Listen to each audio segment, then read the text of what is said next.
Today, we review Aputure's LS1S LED panel. Let's check it out.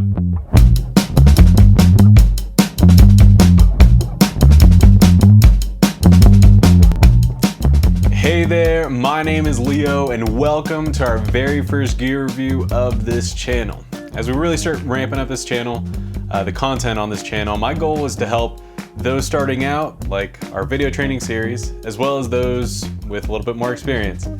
And as a result, you'll start seeing much more content here in 2017, such as advanced shooting tutorials, editing tutorials, video podcasts, gear reviews. And so what better way to kick things off than reviewing my most recent favorite purchase, the Aputure LS1S. I'll start off by saying this light is a beast. This isn't sponsored, so my honest opinion is go out and grab this light if you're in the market for one. And that opinion doesn't start at just the light in particular, but actually the company who makes it.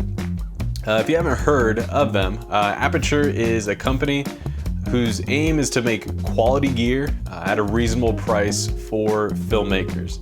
They have a perfect balance of not sacrificing build quality, like with cheap components, but also not breaking the bank when compared to high-end gear. They offer tons of other gear, but for now we'll just look at this LED panel. Let's start with the build quality. The overall construction of this light is solid. The frame is built with quality aluminum, and it's actually a really slim design. It's really sleek. And the actual look of the panel is pretty awesome too, because it has like a gunmetal with red accents, and if you haven't noticed, it fits perfectly with my setup. The frame also acts as a heatsink, so even when you leave the light on for a while, this light is super cool to the touch. The frame does come with barn doors, but it doesn't really cut much light, so I wouldn't really rely on them. The main use of the barn doors actually are to just protect the LED bulbs when you're storing this away. So moving now to the control box, the light can actually be powered via a V-mount or an Anton Bauer battery for on-the-go powering. It can also be powered via an XLR connector, which has locks, so this thing is not going anywhere. And the light is actually powered via a LEMO cable. This makes it really easy to connect and disconnect when you're traveling. So the box, the build quality of the box is pretty solid. I actually wouldn't even be too afraid of accidentally dropping this thing. Obviously not on purpose, but from this box you can actually turn the lights on and off, as well as dim the light manually. And the box is DMX compatible for those who need that option.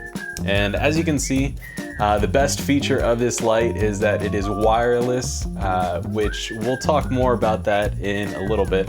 But for now, let's just look at the actual panel. So starting off, this panel is bright. And I'm talking like really bright. This is actually a 1,000-watt tungsten light equivalent. And this model is the LS1S, which is a 5500K or daylight version. But Aputure does sell the LS1C, which is a bi-colored version for just a little bit more flexibility. And as mentioned earlier, part of the reason I love Aputure's products is because they don't skimp on quality where it actually counts. So this light has a 95 plus CRI value, and this means that the light color accuracy is really high. So that means that there aren't going to be any weird color shifts or anything when you're shooting a subject. And I've had some cheap LED lights in the past, and there was always like this really weird green cast when shooting, and I could definitely take this out in post, but it's much easier when I capture the real colors in camera on set.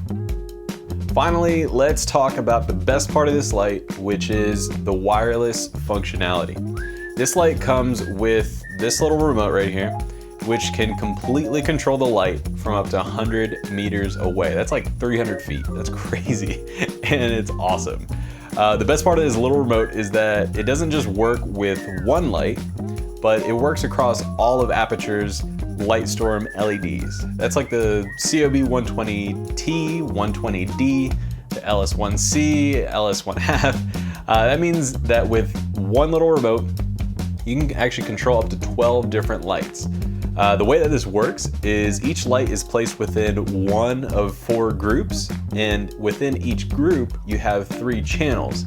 And this might seem like overkill, which it might be, but the way I plan on using it personally is on weddings. So I'll be able to have 2 COB 120Ds lifted high above the reception floor, and while I'm on the camera, I'll still be able to control all the lights individually however I need them, all with this one little remote. And this little guy is what sold me on the Aputure lights, because Aputure is affordable, awesome quality, easy to use, and it's scalable. And I definitely plan on sticking with this family of lights for a long time. So who is this light for? Before giving some recommendations, let me share with you my mindset when it comes to making purchases. I've always been of the mindset to save up to buy something that will last you a really long time versus buying something now, which is cheap and is only gonna last a few weeks or a few months or whatever. I can easily say that this light and the whole Light Storm family is a worthwhile investment to save up for if you don't have the cash for it right now.